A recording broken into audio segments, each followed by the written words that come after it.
आशा करता हूं आप सब बहुत अच्छे होंगे। मेरा नाम है सिद्धांत अग्निहोत्री, स्टडी ग्लोस पे आपका बहुत बहुत स्वागत है।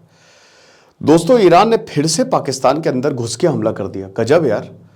इस्माइल शाहबख्श जो कि लीडर है जैश अल अदल के, उनको मार दिया। गजब। तो ये एक महीने के अंदर अंदर दूसरा हमला है। तो टेंशन ना लो यार, मैं तुम्हारे साथ हूं यार।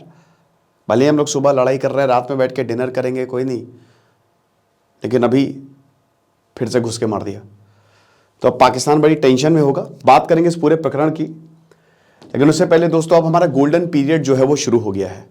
फेज 3 हमने शुरू कर दिया है। हमारा जो पॉर्न एडिक्शन का कोर्स है, जिसमें 25 लेक्चर्स होंगे, 25 लेक्चर्स होंगे। अभी तक 50 लेक्चर्स हो चुके हैं। बहुत जबरदस्त कोर्स ये रहा है। आज और कल के लिए हमने सेल चलाई है। 350 रुपए का कोर्स है। ये लास्ट फेज आप जरूर ज्वाइन करिएगा, क्योंकि इससे ये आप ट्रांसफॉर्मेटरी होगा। कितने लोगों की जिंदगी बदली है, कितने मैसेजेस आए हैं, आज हम उसका लाइव भी करेंगे। तो 2 दिन है आपके पास, आज और कल फटाक से कोर्स को अवेल करिए। और एक और चीज, चलो अच्छा, अभी इसको मैं बता दूंगा थोड़ी देर में। तो देखिए, ये कल न्यूज जो है वो हर जगह थी। ईरान ने सर्जिकल स्ट्राइक की। देखिए, इसके बारे में न्यूज है, बट कुछ खास जानकारी नहीं है। ना ही पाकिस्तान की तरफ से स्टेटमेंट आया है, ना ही ईरान की तरफ से। बस ये रिपोर्ट्स हैं कि ईरान ने जो है वो पाकिस्तान में घुस के हमला कर दिया। अब दोस्तों, थोड़ा सा पीछे ले चलते हैं, 1 महीने पहले 16 जनवरी को, और उससे पीछे ले चलते हैं, क्योंकि मैंने एक चैनल बनाया था क्राइम अफेयर्स के नाम से। Crime world of crime affairs कर दिया। हर दिन उस पर लेक्चर आ रहा है दोस्तों, क्राइम को लेके। तो डिस्क्रिप्शन कमेंट बॉक्स में उसका भी लिंक दिया है। उस चैनल को जरूर सब्सक्राइब करें हर एक दिन, क्योंकि अब क्राइम वाली जितनी भी स्टोरी है वो स्टडी ग्लोस पे मैं नहीं करूंगा, मैं क्राइम अफेयर्स पे ही करूंगा। तो उसको जरूर सब्सक्राइब करें। Do check out the link in description box. तो 16 जनवरी को सब चंगासी चल रहा था। पाकिस्तान और ईरान जो है बढ़िया आराम से बैठे हुए थे। दोनों बात कर रहे थे। इनफैक्ट आपको बता दूं, दोनों मिल रहे थे। चाबहार पोर्ट पे बात चल रही थी, मीटिंग चल रही थी। एकदम से पता लगता है पाकिस्तान के ऑफिशियल्स को कि हमला हो गया बेटा, ईरान ने घुस के हमला कर दिया, मिलिट्री वो तुम्हारे यहां मिसाइल दाग दी है। तो फिर ये बोले पाकिस्तान ने, अरे ऐसा कैसा दाग दी है? तो उसके बाद निकल गए, उठे मीटिंग से बीच में कि हम नहीं कर पा, भाग गए। तो उसके बाद फिर ईरान अब सब सन्नाटे में कि जितने भी ऑफिसर्स है कि भाई ये क्या हो गया, ये तो सोचा ही नहीं था, ये किसी ने बम मार दिया। उसके बाद फिर ईरान की मिलिट्री ने बोला, जिनको रेवोल्यूशनरी गार्ड्स बोला जाता है, उन्होंने कहा भैया देखो ऐसा है कि ईरान ने हमला किया है। क्यों किया है? इसलिए किया है क्योंकि यार यहां पे जैश अल अदल है। अब जैश अल अदल कौन है? जैश अल अदल एक आतंकी संगठन, एक सुन्नी टेररिस्ट ग्रुप है। ठीक है, वैसे तो इसको, ये जैश अल अदल जो आप देख सकते हो, वैसे तो आर्मी ऑफ जस्टिस बोला जाता है, बट ईरान इसको बोलता है जैश अल ज़ोम, आर्मी ऑफ इनजस्टिस। 2000 में जुंदाल्लाह, यानी कि सोल्जर ऑफ गॉड्स, भगवान के भेजे हुए, ये ऐसे ही नाम रखते हैं जितने भी आतंकी होते ना। आप देखोगे भगवान को बीच में पता नहीं काहे ले आता है। भगवान अल्लाह को कहता भाई मैंने तो कभी ऐसा सोचा ही नहीं कि तुम इंसानों का खून बहाओ, मुझे क्यों बीच में ला रहे हो? तो अब क्या है कि हमको तो भगवान ने भेजा, हम इंसाफ करेंगे। लेकिन दोस्तों बात यह है कि देखिए, ईरान एक है शिया देश और पाकिस्तान एक सुन्नी देश है।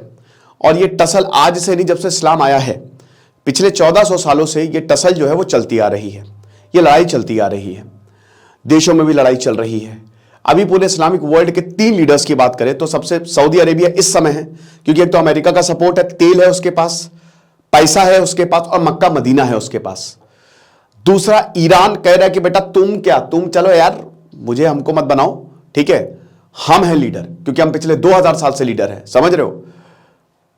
और फिर आता है टर्की कह रहा हम है लीडर। लेकिन पाकिस्तान कहां आता है? ये लीडर खेल रहे हैं, लेकिन पाकिस्तान की आर्मी स्ट्रांग है। ठीक है, सऊदी, यूएई जितनी गल्फ कंट्रीज है उनकी आर्मी स्ट्रांग नहीं है, और उनको पाकिस्तान की आर्मी की मदद लेनी पड़ती है। इसीलिए पाकिस्तान की मदद ये लोग करते भी हैं। श्रीलंका की मदद नहीं करेंगे, कोई भी देश बर्बाद होगा उनकी मदद नहीं, लेकिन पाकिस्तान को पैसे दिए जाएंगे। तो अब क्या है कि वैसे तो पाकिस्तान और ईरान के रिश्ते ठीक हैं, खराब नहीं है। 1947 के बाद जो निपटारा था, बाउंड्री का निपटारा था, पाकिस्तान और ईरान ने बैठ के ही किया। और जितने भी वॉर, चाहे ईरान इराक वॉर है, पाकिस्तान ने सपोर्ट किया है। लेकिन हाल ही में रिश्ते बहुत ज्यादा खराब हुए हैं। पिछले अगर 5-6 साल में देखें ना, तो ईरान और पाकिस्तान के रिश्ते बहुत खराब हैं। अब इसका रीजन यही है, जैश अल अदल। अब ये जो जैश अल अदल है, देखिए हुआ क्या है यहां पे। ये देखिए यार, यह तो चलो कोई बात नहीं, ये तो 16 जनवरी को सब्ज कोस पे हमला किया था यहां पे, ठीक है, और तरबत, ये 2 रीजन थे। 16 जनवरी को यहां पे, और इसमें बोला 2 लोग मारे गए हैं और 3 लड़कियां घायल हैं। पाकिस्तान ने बोला ऐसा कैसे हमला कर दिया। 17 जनवरी को पाकिस्तान ने बोला निकलो बेटा, पहली फुर्सत में निकलो। तो यहाँ के जो एम्बेसडर थे उनको भगा दिया कि दोबारा दिखोगे तो दौड़ा के मारेंगे।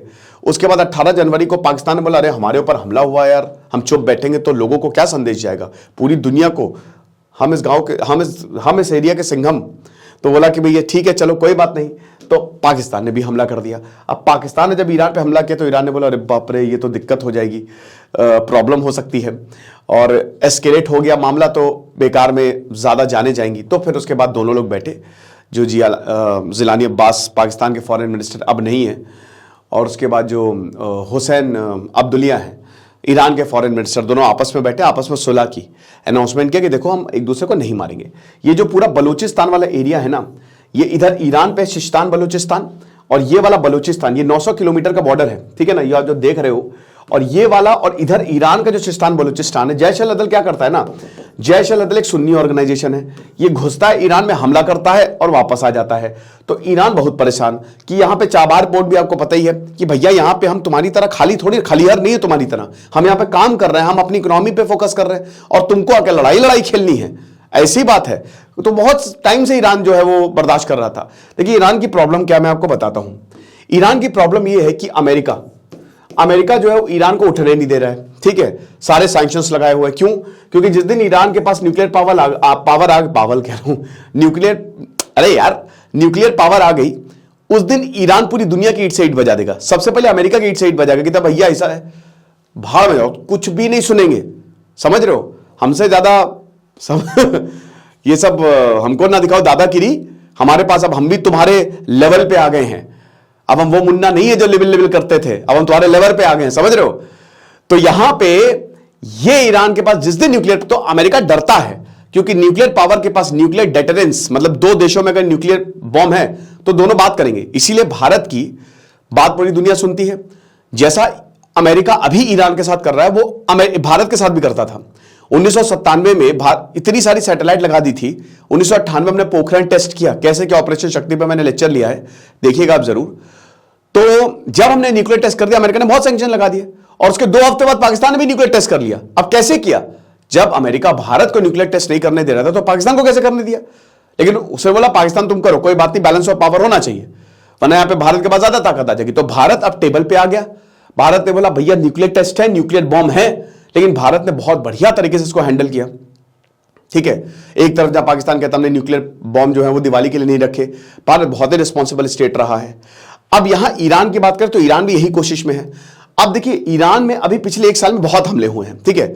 इजराइल जब देखो घुस के मार रहा है ईरान को, है ना, कोई मतलब क्या घंटा है जो कोई भी आके बजा जा रहा है, ईरान का वही कहना है। अब यहां पे जो आप ये समझिए कि इजराइल ईरान इराक बॉर्डर पे हमला कर दे रहा है, अमेरिका घुस के हमला कर दे रहा है, तो ईरान बोल रहा है यार क्या पागल समझ के रखा है क्या हमको, मतलब कोई भी आके हमला करके चला जा रहा है, मतलब ऐसे ही कि हमारा देश क्या है। तो ईरान ने बोला रुको बेटा अभी बताते हैं। ऑलरेडी इजराइल और फिलिस्तीन वॉर चल रही है, तो ईरान ने थोड़ा सा पहले, मतलब आई गेस 13-14 जनवरी को पहले सीरिया पे हमला किया, ठीक है। सीरिया पे जो मोसाद के ठिकाने हैं उस पे हमला किया, फिर इराक पे हमला किया, है ना, कि मारेंगे, मार दे गोली, केहू ना बोली, जो करना कर लो जाओ।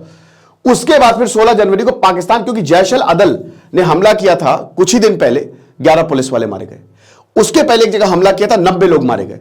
तो ईरान ने बोला अभी बताते हैं। तो ईरान ने ऐसी की तैसी कर दी और यहां पे हमला किया, जिससे पाकिस्तान की हालत खराब। तो जैश अल अदल पे हमला था, उनके हेडक्वार्टर्स पे हमला था। तो अब पाकिस्तान बोला ऐसे कैसे आप हमला कर सकते हैं? ईरान बोलते तुम कार्रवाई तो करते नहीं हो, ऐसे कैसे का क्या मतलब है? हमारे जमीन पे आके तुम्हारे लोग जो हैं वो मार के चले जाते हैं, हम क्या ऐसे चुप बैठेंगे? ऐसे हम चुप नहीं बैठेंगे। तो पाकिस्तान ने हमला कर दिया कि लो बेटा हम भी चुप नहीं बैठेंगे।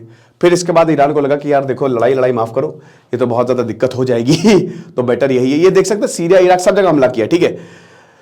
तो ईरान ने कहा कि चलो एक काम करते हैं, बैठ के ये सारा मामला जो है वो निपटाते हैं। और उसके बाद दोनों आपस में बैठे और बोला कि सबसे पहले हम सिक्योरिटी का, हम दोनों भाई हैं हम लोग, कोई बात नहीं, हमला हो गया तो क्या हुआ, तुमको 4-5 थप्पड़ मार दिए, जान से मार दिए तो क्या हुआ, भाई हैं हम लोग, भाई हैं, समझ रहे हो। मैं बाय ने यहाँ पे सिक्योरिटी कोऑपरेशन जो है वो एक्सपैंड किया। उसके बाद एंटी टेररिज्म, कोई बात नहीं, आतंकवाद को साथ में मिलकर मारेंगे, बस ये है कि ईरान पहले मारेगा, हम तुम्हारे एरिया में घुस के मारेंगे, समझ रहे हो। उसके बाद सिक्योरिटी कॉर्पोरेशन को और ज्यादा इंप्रूव करेंगे, है ना। सिक्योरिटी, मेरी सिक्योरिटी तेरे साथ, तेरी सिक्योरिटी तेरे जैसा, यार कहां। उसके बाद सिचुएशन को डीएस्केलेट करेंगे, आज के बाद कोई हमला नहीं, ठीक है, लो पेपर ले लो, साइन कर दिया मैंने। उसके बाद जो भी हम अब साथ में काम कर रहे हैं उसको जल्दी से बातचीत करके निपटाएंगे, और उसके बाद एक दूसरे की टेरिटोरियल सिक्योरिटी, सॉवरेनिटी और इंटीग्रिटी को रिस्पेक्ट करेंगे। तुम्हारा एरिया तुम्हारा, हमारा एरिया हमारा है। फिर उसके बाद अभी क्या हुआ, 1 महीने बाद फिर ईरान घुस गया, कल की न्यूज़ है, परसों फिर घुस के मार दिया जैशल अदल को, और इस बार उनके लीडर को मार दिया, इस्माइल शाह बख्श, है ना। और मार मुड़ के वापस आ गए, फिर से हमला ईरान ने पाकिस्तान पे कर दिया।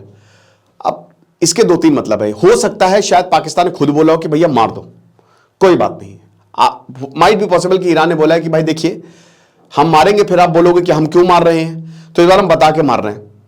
तो ऐसा है कि हम मारेंगे और हम वापस आ जाएंगे। हो सकता है पाकिस्तान बोला ठीक है मार दीजिए, कोई बात नहीं, हम इससे दूर हैं, हम ये बोलेंगे कि ऐसा हमला नहीं हुआ है। सेकंड, बिना बताए मारो, जिसकी पॉसिबिलिटी ज्यादा लगती है, क्योंकि एक देश में घुसना, आज तक भारत ने पाकिस्तान पर तगड़ी सर्जिकल स्ट्राइक की, अभी तक पाकिस्तान उसको नहीं मानता है। तो आप ये समझिए कि किसी देश के अंदर घुसना ये बड़ी बेइज्जती है, बहुत बेइज्जती है पूरी दुनिया के सामने। तो पाकिस्तान ने अभी कोई स्टेटमेंट नहीं दिया, ना ही इस खबर पे मुहर लगाई है। तो दूसरा है कि भाई बिना बताए मारा हो, बताएंगे तो फिर ये लोग, क्योंकि आतंकवादी तो है ही इनकी सरकार में, पाकिस्तान में पूरा हस्तक्षेप है, तो पता चला ये बता दे और अपना ठिकाना बदल लें, तो बेस्ट यही कि इस बार बताओ ही नहीं और घुस के मार दो। अब बात यह है कि आगे क्या होगा। देखिए ये पूरा हमला तो है नहीं, एक सर्जिकल स्ट्राइक है, तो स्पेसिफिक एरिया पे हमला है।